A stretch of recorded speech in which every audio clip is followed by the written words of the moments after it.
नमस्कार दोस्तों, आप सभी दर्शकों को हमारे YouTube चैनल में स्वागत है। दोस्तों, आज का वीडियो बहुत महत्वपूर्ण होने रहने वाला है क्योंकि आज के इस वीडियो में हम आप लोगों को दो चीज़ के बारे में बताने जा रहे हैं।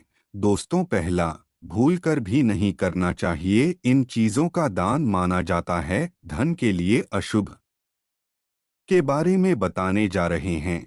और दूसरा, ब्रह्मा मुहूर्त में बैठे बैठे इस मंत्र को एक बार बस बोले दुर्भाग्य भी सौभाग्य में बदल जाएगा के बारे में बताने जा रहे हैं।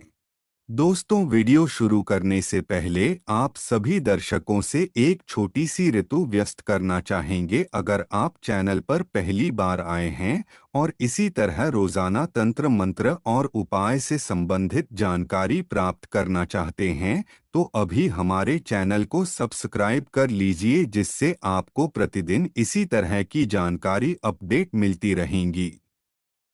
दोस्तों, पहला, भूलकर भी नहीं करना चाहिए। इन चीजों का दान माना जाता है धन के लिए अशुभ। इन चीजों का दान करने से घर की सुख शांति होती है भंग। हिंदू धर्म में दान करना बहुत पुण्यदायी कार्य माना जाता है। दान पुण्य करने से न सिर्फ ईश्वर की आशीर्वाद प्राप्त होती है बल्कि घर में सुख शांति और बरकत भी आती है। जरूरतमंद लोगों को मदद करना मानव जीवन में बहुत बड़ा कार्य माना जाता है, लेकिन कुछ ऐसे दान होते हैं जिन्हें दान करने से लाभ नहीं बल्कि नुकसान होती है। कई समस्या का सामना करना पड़ता है। विभिन्न ग्रंथों और पुराणों में वह गरुड़ हो या पद्म पुराण, इनमें पात्रों का दान करना बहुत बड़ा उत्तम माना गया। लेकिन यह भी कहा है कि दान ऐसे व्यक्ति को देना चाहिए जो उसके योगी हो, यानी वैसे व्यक्ति को देना चाहिए जिसे जरूरत है, उसी को देना चाहिए जिससे वह संतुष्ट हो सके। अब आघाए हुए दान से कोई लाभ नहीं होता है। हो सकता है कि वह आपकी वस्तुओं या दान दी गई चीजें को उपयोग ना करें और जरूरतमंद लोगों को देंगे तो वह आपकी वस्तुओं को जब उपयोग करेगा तब आपको आशीर्वाद देगा, जिससे आपका पुण्य बढ़ेगा। जिसे जरूरत नहीं है उसे दोगे तो वह हो सकता है कि आपको कोसता ही रहे कि बेमतलब का ये केबाड़ दे दिया। यानी दान लेने वाली और दान देने वाली की भावना प्रमुख है। आप खुशी से देंगे और लेने वाले खुशी से लेगा तो पुण्य की प्राप्ति होती है। नाराज हो जाती है लक्ष्मी माता। मान्यताओं के अनुसार झाड़ू अलक्ष्मी को दूर करने वाली है और देवी लक्ष्मी को घर लाने वाला है। इसलिए बहुत लोगों धनतेरस के शुभ अवसर पर झाड़ू खरीदता है। कहा जाता है कि धन समृद्धि के लिए झाड़ू को ऐसे जगहों पर रखना चाहिए जहां आने जाने वाले लोगों की नजर न पड़े। जहां तक दान की बात है तो दान स्वरूप किसी को भी अभी झाड़ू दान नहीं देना चाहिए। ऐसी लोग मांगता हैं कि इससे बरकत चली जाती है, यानी लक्ष्मी रूठ जाती है, धन की समस्या होती है।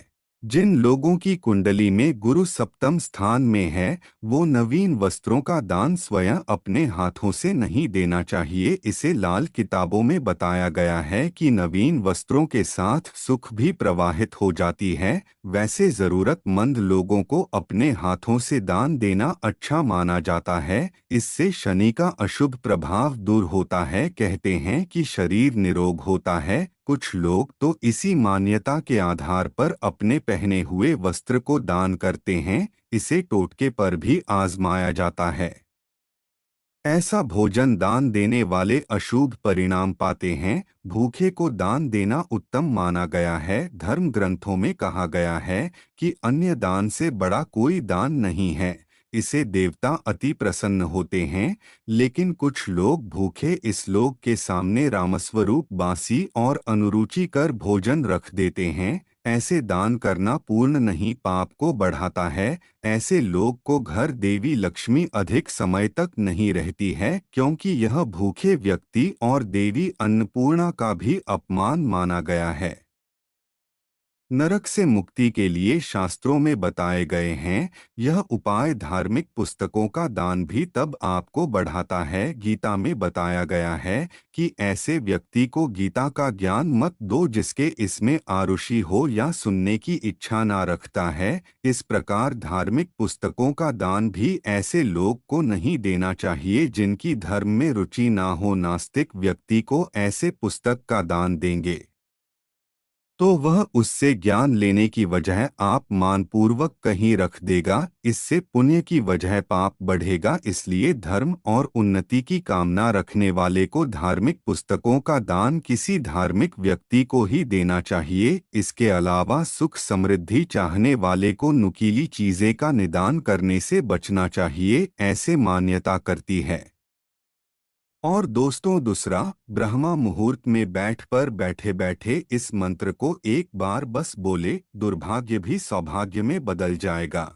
दोस्तों वीडियो शुरू करने से पहले आप सभी दर्शकों से एक छोटी सी ऋतु व्यस्त करना चाहेंगे। अगर आप चैनल पर पहली बार आए हैं और इसी तरह रोजाना तंत्र मंत्र और उपाय से संबंधित जानकारी प्राप्त करना चाहते हैं तो अभी हमारे चैनल को सब्सक्राइब कर लीजिए, जिससे आपको प्रतिदिन इसी तरह की जानकारी अपडेट मिलती रहेंगी।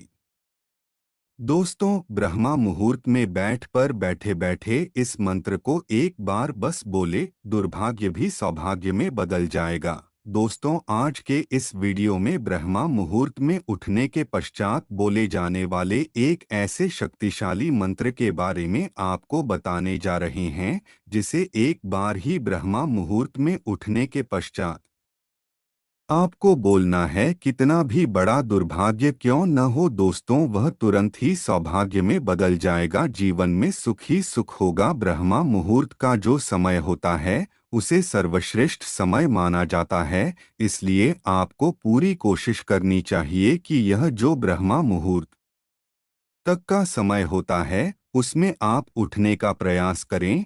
लेकिन अगर किसी कारणवश आप ब्रह्मा मुहूर्त में नहीं उठ पाते हैं तो ऐसे में सुबह जल्दी उठने का प्रयास करें। ने कि सुबह 5 से लेकर के 6 बजे उठने का प्रयास करें। और जब सुबह आप उठते हैं तो उसके पश्चात बिना नहाए धोए ही बेड पर बैठे बैठे इस मंत्र का उच्चारण आपको करना है। अगर ब्रह्मा मुहूर्त में बोलते हैं तो इसका जो प्रभाव है वह आपके जीवन पर शीघ्र ही देखने को मिलेगा। लेकिन ब्रह्मा मुहूर्त में आप नहीं उठ पाते हैं तो ऐसे में सुबह 5 से लेकर के 6 बजे भी अपने बेड पर बैठे बैठे इस मंत्र का उच्चारण कर सकते हैं।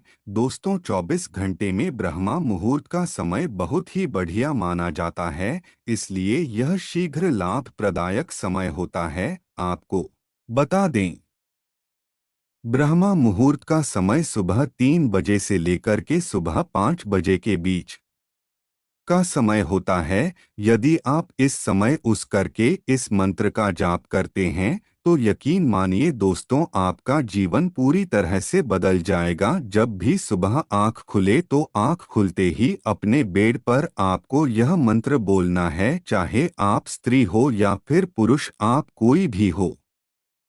आप इस मंत्र का उच्चारण सुबह के समय कर सकते हैं। दोस्तों इस मंत्र को प्रैक्टिकली रूप से आपको लगातार उच्चारण करना है, तभी जाकर के इसका प्रभाव आपको अपने जीवन में देखने को मिलेगा। देखिए किसी भी मंत्र का प्रभाव प्राप्त करने के लिए उसे लगातार उच्चारण करना चाहिए जब तक वह सिद्ध न हो जाए तब तक 1 या फिर 2 दिन उच्चारण करने से उस मंत्र का लाभ नहीं मिलता है। इसलिए उस मंत्र को सिद्ध होने तक आप मंत्र का उच्चारण करें। तो चलिए फिर जानते हैं वह कौन सा मंत्र है जो ब्रह्मा मुहूर्त में उठने के पश्चात आपको उच्चारण करना है। दोस्तों मंत्र कुछ इस प्रकार से है, बहुत ही ध्यान से सुने और रोज सुबह उठकर के इस मंत्र का उच्चारण करें।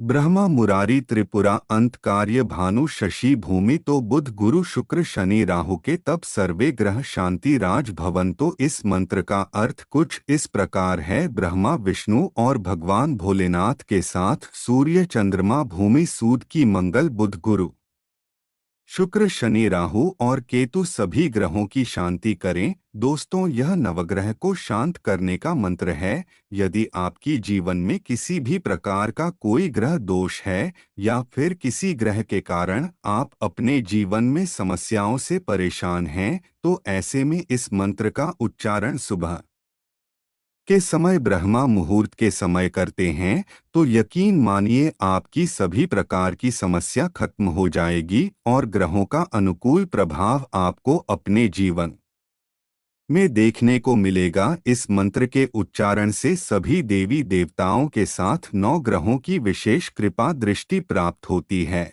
और सभी प्रकार के ग्रह दोष नष्ट जाते हैं। कितना भी बड़ा दुर्भाग्य क्यों न हो, वह तुरंत ही सौभाग्य में बदल जाता है। यह शुभ काम जागते ही करने से आपको पापों से मुक्ति मिलती है। तो दोस्तों, आपको जानकारी कैसी लगी कमेंट करके अवश्य बताएं। फिर मिलते हैं एक नई और ताज़ा एपिसोड में। तब तक के लिए नमस्कार।